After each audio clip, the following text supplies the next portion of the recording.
Hello friends, my name is Shil Suni and I am here with a new video. Today we are going to learn how to implement Google One Tap login into the website.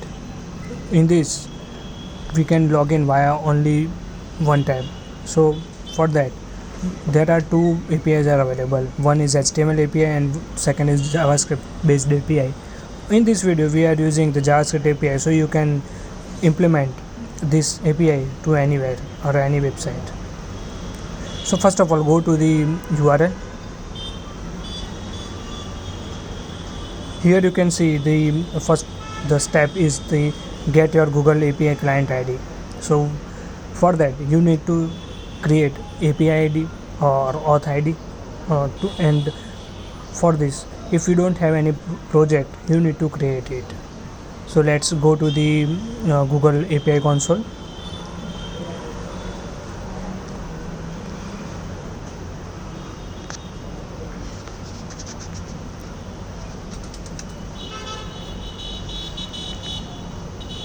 So here you can see I have created one project, but if you don't create any project, then you need to create a project by clicking on that pop-up and click on the create project button. So same screen will be loaded to your side. So like click on the create credentials tab, you will create the API keys, auth ID and everything. So for that one tab we need to create auth ID. So click on create credential and create auth application ID. Select web application, give the name of your application name. Then you need to add JavaScript origins. The next step is that here you need to give the http/localhost, and if you are using any JavaScript framework which is running on port, then you need to mention http localhost and the port number.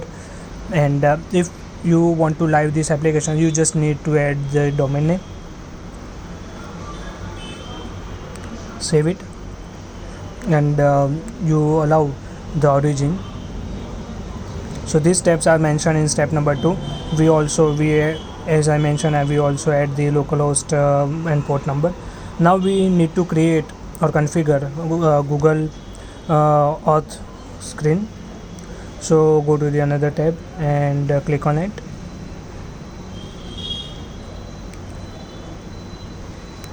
Here edit the app, and you can see here the app name, website, app name, app logo, app URL, app privacy URL, terms and condition URL, everything will be there. Fill these details and save it. So these details are required into go to the production mode, or also these links are displaying to the one tap login.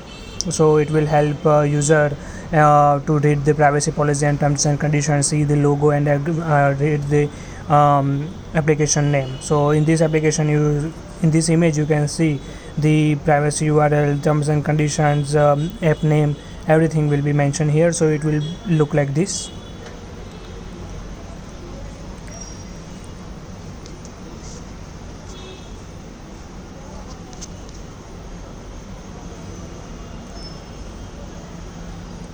Now, as I mentioned, there are two possibilities to implement Google One Tap login into the website.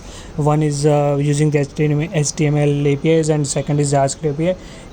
So first of all, it is globally acceptable feature, and also it is providing the exponential cooldown feature. Like if user closes the button for the few time, it will never show to the user. So here there is a table. So if user closes one time, then for the 2 hours he cannot see it. For the 2 times he cannot see it. For the 1 day, for more than 4 times it will never show for the 4 weeks. So it is using for don't distract the user to showing the pop-up if we not allow to log in with Google. So if we want to implement HTML API way, so there is a code generator is available in the Google API console. So here you need to just add the client ID, fill this client ID, just add the sign in, sign up, or use a text and you login URL, and click on next. So it will create automatically, it will create the HTML code. Just copy it and paste it to your website, and your HTML website is showing the one tap Google login. But if we want to apply JavaScript API, so we need to do some work, like for JavaScript API, the um, Google one tap login is login via initialize command. So the function name is google.accounts.id.initialize, and in the function we need to pass the JSON array with the client ID and the callback URL. So what is callback URL? So once a user login into the your website, it will call back this function and give it token, and we can verify this token from the backend or from the node, or if we are using React, then we can we can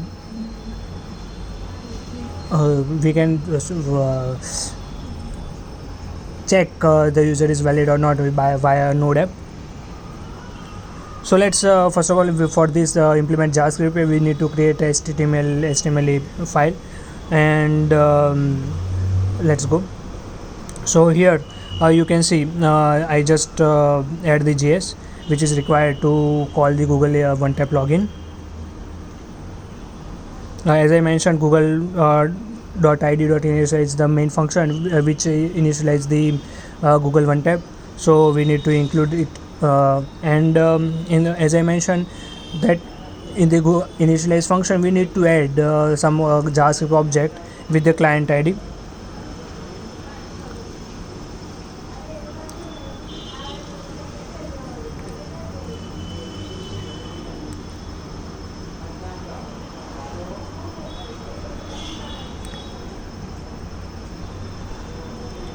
So I am adding my client ID here.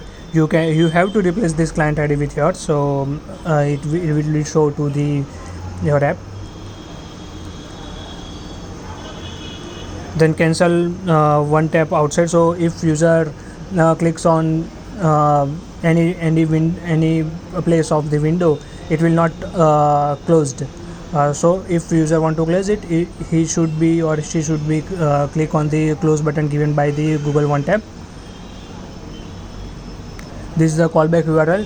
So once a user login, the token will be given to that callback function.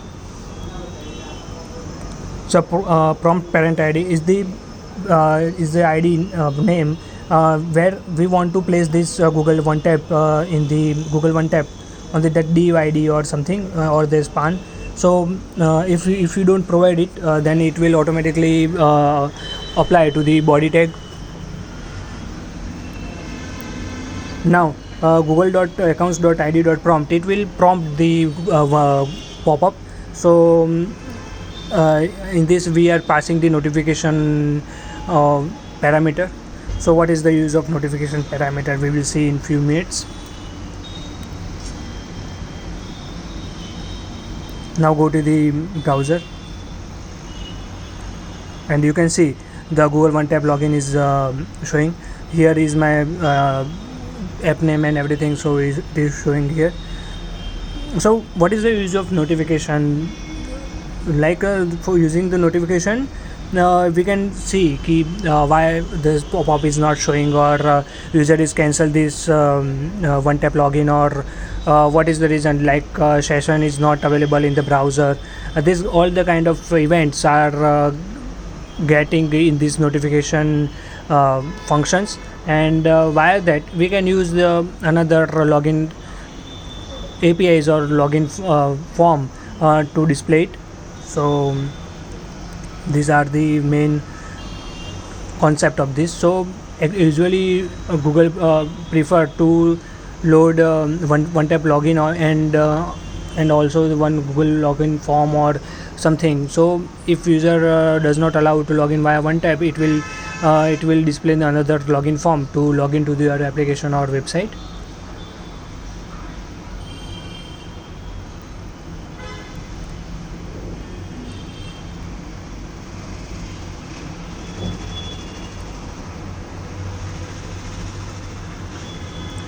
Same for Google allows different kind of notifications.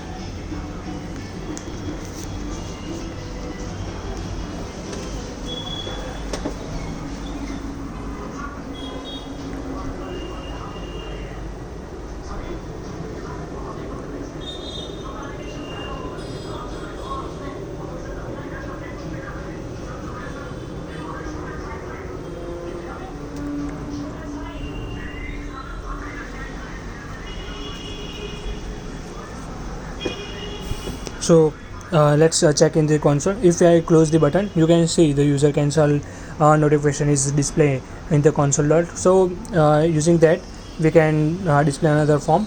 And if you want to remove this and test into local, go to the cookies and delete this gstate cookies, so it will automatically show again, so you don't need to worry like in the development mode.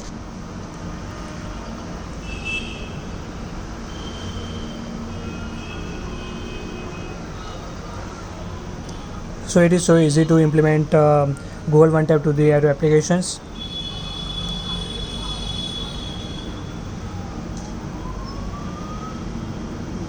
Yes, and there are some limitations are there. So we will see what are the limitations of Google One Tap. So first limitations of Google One Tap is and when you read this Google API console log document, you will see the Google is saying that use two login providers when Google One Tap is not working or user cancel it. But in this API we show that google.accounts.id.in is using, and if you want to use Google sign in button, then GAPI library is working. So both are different libraries, and it is little bit hard to manage two libraries in in the Windows on load button. So it is quite confusing work. The second is Google Google provides cooldown process. So if the user closes the button, it will not showing for the 2 hours, and if we close it for the 4 times, and it will not showing for the 1 week or 4 weeks. So these kind of uh, limitations are there, or there is no sign out button.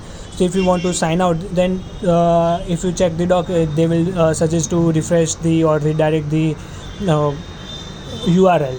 That's it. So there are the limitations, but the one positive part is that user can log in using only one click. So it is very easy to access and avoid the clicks by the user. This is the main task of the Google One Tap login, and or you can, like, it is very easy to implement.